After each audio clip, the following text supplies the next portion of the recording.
seberapa suci gue, kalau menurut gue pribadi.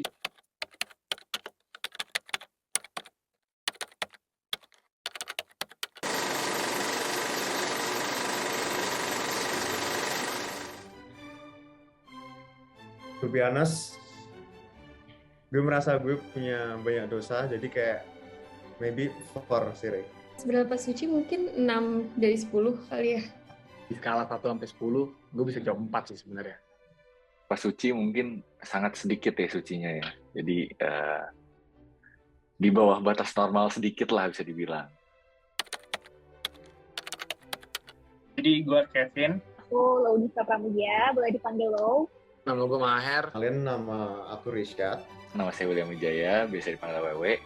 Raiza Rizkyana, aku dari 19 tahun dari Depok dan sekarang aku mahasiswa semester 5 di manajemen ITB. Oke, halo Raiza. Raiza, pertama-tama aku boleh tahu nggak? Raiza agama apa sih? Agama aku Islam, Ray.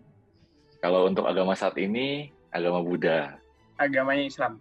Kristen Protestan. Agama Islam. Dan dari lahir gue agama Islam. Dari awal gue peluk adalah agama Hindu.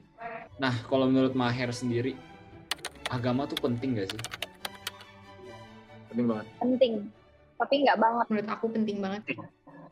Cukup penting. Kenapa tuh, We? Karena menurut gua tuh agama tuh udah kayak rumah lah. Jadi kayak tempat buat kita berteduh, tempat yang paling nyaman lah bagi kita. Kan ada istilah home sweet home tuh. Jadi kayak agama nih gimana ya, bisa jadi tempat bersandar lah dalam kehidupan. Kalau misalnya gue lagi ngedown parah, capek dan lain-lain sebagainya, in the end gue bakalan balik buat berdoa lagi gitu ke Tuhan. Ada nggak sih hal di dunia ini yang dibatasin karena kehadiran agama? Menurut gue ada, dan adanya hal yang dibatasin itu karena alasan tersendiri. Balik lagi untuk menghindari lu menjadi pribadi yang kurang baik gitu.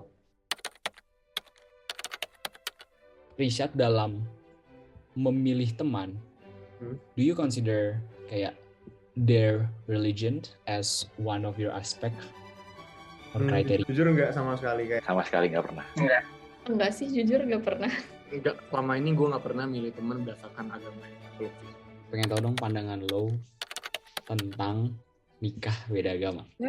Apa ya? Banyak pro kontra gitu. Apalagi di Indonesia sendiri nggak diperbolehkan. Menurut gue selama nggak merugikan orang lain kayaknya nggak apa-apa. Kayak there's a lot of beliefs di luar 6 yang diakui itu, dan as humans we have to be kind to each other and have empathy towards each other. Pluralisme is never going to stop gitu. Jadi semakin berkembangnya suatu negara atau semakin banyaknya masyarakat di suatu negara, beriringnya waktu pasti diversity itu bakal meningkat terus-terus. Jadi all we can do is be kind to each other, and kayak intinya jangan ikut campur urusan orang lain. Soalnya kayak misalnya orang yang di luar belief yang gak diakui itu, mereka mungkin they already have a lot of conflicts inside themselves. So jadi jangan jadi beban nambah gitu buat mereka gitu sih.